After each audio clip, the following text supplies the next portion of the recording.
Hello and I welcome you all to world affairs. मैं हूं प्रशांत Dhawan. Now recently आप लोगों ने इस न्यूज़ के बारे में बहुत सुना होगा। एक वीडियो है अमित शाह की, ये भी काफी वायरल हुई थी और यहाँ पे आप देख पाएंगे लिखा है पाकिस्तान ऑक्यूपाइड कश्मीर के लिए भारत ने रखी है 24 सीटें। ये कहा है भारत के गृह मंत्री ने। इस पे आप देखोगे बहुत आर्टिकल पब्लिश हुए हैं।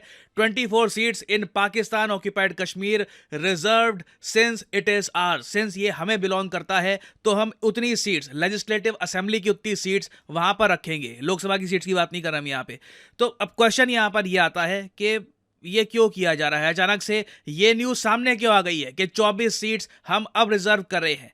समझाता हूं, बहुत कुछ यहां पे आपको जानने को मिलेगा, मगर सबसे पहले जो ये क्लिप है मैं चाहता हूं ये आप देखिए, फिर मैं आपको बताऊंगा कॉन्टेक्स्ट कि ये न्यूज अचानक से इतनी फैल क्यों गई। जो स्कीम बनी है उसमें जम्मू में पहले 37 सीटें थी, 37 सीटें थी।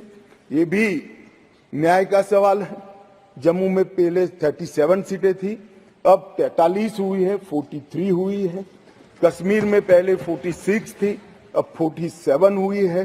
और पाक ऑक्यूपाई कश्मीर की 24 सीटें, क्योंकि वो हमारा है, हमने रिजर्व रखी है मान्यवर 24 सीटों को। इस तरह से पहले 107 सीटें जम्मू कश्मीर विधानसभा में थी, अब 114 सीटें हुई है। ना ये जो स्टेटमेंट आपने सुनी है बाय इंडियाज होम मिनिस्टर, ये बहुत ज्यादा इंपॉर्टेंट है क्योंकि इन्होंने ये बताया है कि कल को जम्मू कश्मीर यूनियन टेरिटरी में, जम्मू कश्मीर आज के समय जब मैं वीडियो रिकॉर्ड कर रहा हूं as of now it is a union territory. कल को जब इसमें चुनाव होंगे ना तो सीट्स का बंटवारा कैसे होगा, क्योंकि जब से जम्मू कश्मीर को एक यूनियन टेरिटरी बनाया गया है यहां पर चुनाव नहीं हुए हैं। हमारी उम्मीद है कि 2024 में ऑर्गेनाइज करके यहां पर लेजिस्लेटिव असेंबली के एमएलए वाले जो चुनाव है वो हम करवाएंगे। तो उसके लिए देखिए बहुत ही ज़्यादा इंपॉर्टेंट है ये डिसाइड करना कि कितनी सीट जाएंगी जम्मू के पास, कितनी सीट जाएंगी कश्मीर के पास, क्योंकि दोनों जो रीजन आप कह लीजिए उनमें आपको डिफरेंस दिखेगा पार्टी प्रेफरेंस का। कश्मीर अलग तरीके से वोट करता है, जम्मू अलग तरीके से वोट करता है। तो अब पहली बात तो ना जो सीट्स का डिस्ट्रीब्यूशन है ये कुछ हद तक ऐसा होगा। पहले जम्मू में हुआ करती थी 37 सीट्स। जम्मू कश्मीर के जो चुनाव पहले होते थे ना वो कश्मीर डिसाइड करता था, क्योंकि कश्मीर में इतनी सीट्स होती थी, जम्मू जहां भी वोट करे it did not matter that much. ठीक है कि जम्मू में अगर मान लो एक पार्टी है उसने क्लीन स्वीप कर भी दी ना, तब भी जम्मू कश्मीर में सरकार बनाना बहुत ज़्यादा ट्रिकी हो जाता था। अब देखिए जो एक ज़्यादा इक्वल सीट डिस्ट्रीब्यूशन हुआ है इसमें पहली बात तो ये करी गई है कि जो लेजिस्लेटिव असेंबली है जम्मू कश्मीर की, इसमें 117 सीट्स होंगी, 117 सीट्स होंगी। इसमें 43 हो गई है अब जम्मू की सीट्स आप देखिए कितनी बढ़ा दी गई है। 37 थी पहले, अब हो गई हैं 43। सिमिलरली जो कश्मीर रीजन है ना उसकी सीट्स पहले हुआ करती थी 46, अब इसकी बढ़ाकर कर दी गई है 47। और साथ ही साथ अमित शाह जी ने एक बहुत ही इंपॉर्टेंट बात ये भी ऐड करी है कि पाकिस्तान ऑक्यूपाइड कश्मीर, पीओके को हम नहीं भूल सकते। पाकिस्तान ऑक्यूपाइड कश्मीर चाहे पाकिस्तान ने मिलिटरीली कब्जा रखा हो, वो इंडिया का पार्ट है। और जब भी हम चुनाव करेंगे ना वहां पे जम्मू कश्मीर में, तो हम मान के चलेंगे कि 24 सीट्स जो हैं ये पाकिस्तान ऑक्यूपाइड कश्मीर की हैं। नाउ इन 24 सीट्स के अलावा, क्योंकि अगर आप गणित सिंपल यहाँ पे आप मैथ्स यूज करें, 43 जम्मू की सीट्स, कश्मीर की 47 सीट्स, 24 सीट्स हो गई पाकिस्तान ऑक्यूपाइड कश्मीर की, टोटल हो गया 114। मगर यहाँ पे आप देख पाएंगे बताया गया है कि जम्मू कश्मीर की लेजिस्लेटिव असेंबली में 117 सीट्स होंगी। तो जो 3 और सीट्स हैं वो कहाँ से आएंगी? 2 सीट रिजर्व होगी कश्मीर पंडित कम्युनिटी के लिए, वहां से सीधा। अब इनको चुनाव जीत के नहीं आना, जो 2 कश्मीरी पंडित मौजूद होंगे as MLA in the legislative assembly, ये चूज करेंगे lieutenant governor of Jammu and Kashmir. और लेफ्टिनेंट गवर्नर को कौन डिप्लॉय करता है? President of India. उसके अलावा 1 सीट रिजर्व होगी for Pakistan occupied Kashmir people, इनको भी नॉमिनेट करेंगे the lieutenant governor of India. तो आप गणित देख लीजिए, कल को मान लो चुनाव होता है ना जम्मू कश्मीर यूटी में, मान लो एक पॉलिटिकल पार्टी है, एक एग्जांपल आपको बता रहा हूं, मान लो एक पॉलिटिकल पार्टी है, ये सारी जम्मू की जो सीट्स हैं 43 की 43 ये जीत जाती है। साथ ही साथ जो 3 रिजर्व्ड एमएलए हैं वो भी सपोर्ट कर देते हैं इस पार्टी को। टोटल इनके पास हो गई 46 सीट्स। और कश्मीर टेरिटरी में मान लो इनकी 2-3 सीट्स भी आ गई ना, 2-3 सीट्स भी आ गई, तो आप कह लीजिए सरकार ये बना लेंगे।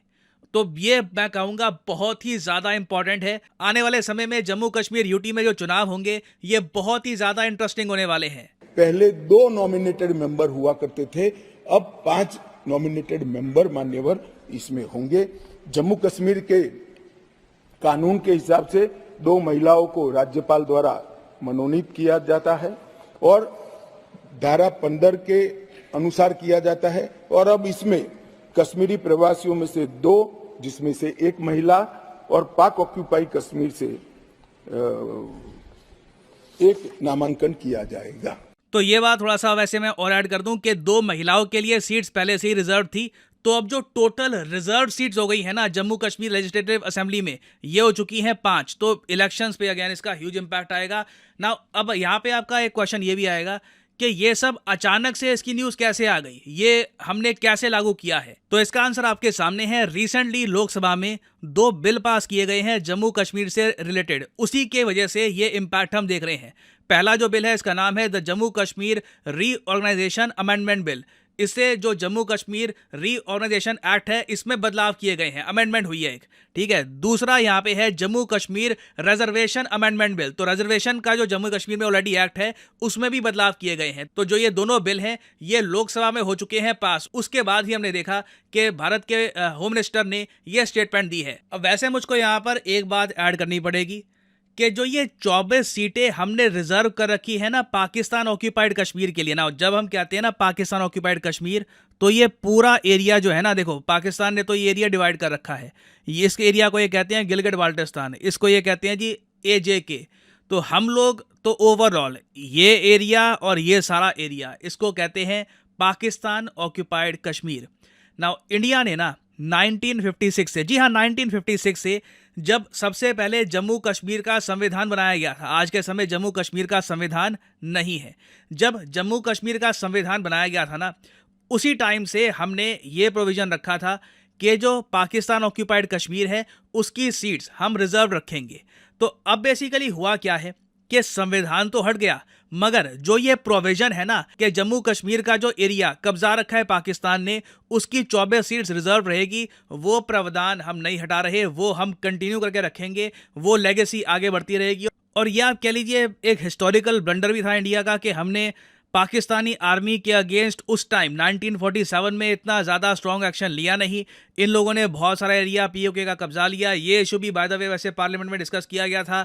जो आज के समय करंट होम मिनिस्टर हैं अमित शाह जी, इन्होंने आलोचना भी करी उस टाइम के PM की, जवाहरलाल नेहरू की, कि उन्होंने डिसाइसिव एक्शन नहीं लिया। उस टाइम अगर वो UN में या फिर मिलिटरीली यहाँ पे ज़्यादा प्रोएक्टिव रहते तो शायद आज के समय ये जो 24 सीट्स हैं ये प्रॉपरली जम्मू कश्मीर लेजिस्लेटिव का पार्ट होती, ये रिजर्व ना होती, यहाँ पर मेंबर बैठे होते। तो देखिए ये हिस्टोरिकल हमारे सामने चैलेंजेस हैं and India will eventually overcome it. Now geopolitically हम बात करें, फॉर द टाइम बिंग हमारा एक ऑब्जेक्टिव ये होना चाहिए कि यूनाइटेड स्टेट्स ऑफ अमेरिका के जो एम्बेसडर हैं ये काफ़ी बार ना POK चले जाते हैं, ये हमें रोकना होगा। मेरे हिसाब से ये एक जियोपॉलिटिकल हमारा एक टारगेट होना चाहिए कि हमें USA को ये बात बतानी होगी कि ये एरिया जो है it belongs to India, it is Pakistan occupied Kashmir. जिस तरीके से काफ़ी बार आपके जो एम्बेसडर हैं to India, for example Eric Garcetti, ये रिसेंटली अरुणाचल प्रदेश में गए थे, यहाँ पे खड़े होकर इन्होंने कहा कि इंडिया की जो बॉर्डर्स हैं उसकी रिस्पेक्ट करनी होगी दुनिया को।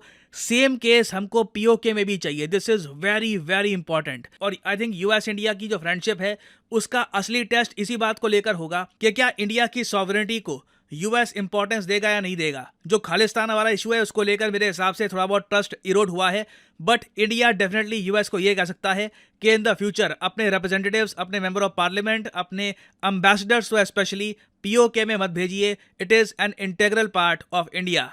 और फाइनली यहाँ पे मैं आपसे एक सवाल पूछूंगा कि हाल ही में इंडिया ने $250 मिलियन का उधार दिया है किस देश को, ताकि वो अपना एग्रीकल्चरल सेक्टर मॉडर्नाइज कर पाए। ये हैं यहाँ पे आपकी options, Nigeria, south Africa, north Korea या फिर केनिया। कमेंट सेक्शन में करिए उत्तर। रिसेंटली इस टॉपिक से रिलेटेड बहुत आर्टिकल पब्लिश हुए हैं, तो you should know the answer of this question. जो लोग सही आंसर करेंगे कोशिश करूंगा कि उनकी कमेंट को मैं हार दे दूं ताकि बाकी लोग भी समझ पाएं कि सही उत्तर क्या है। और अनअकैडमी के देखिए ऑफर चल रहे हैं आज के समय। ये जो ऑफर्स हैं इनको आप यूज़ कर सकते हैं टू गेट डिस्काउंट। तो कमेंट सेक्शन में लिंक आपको मिल जाएंगे। आप यहाँ पर कोर्स ओपन करके you can use the code PD10 और आपको डिस्काउंट मिल जाएगा। और जो सेल्स टाइम टू टाइम आती रहती है इनका भी आप लाभ उठा पाएंगे। So this is the end of the video. Thanks for listening and as always may the gods watch over you.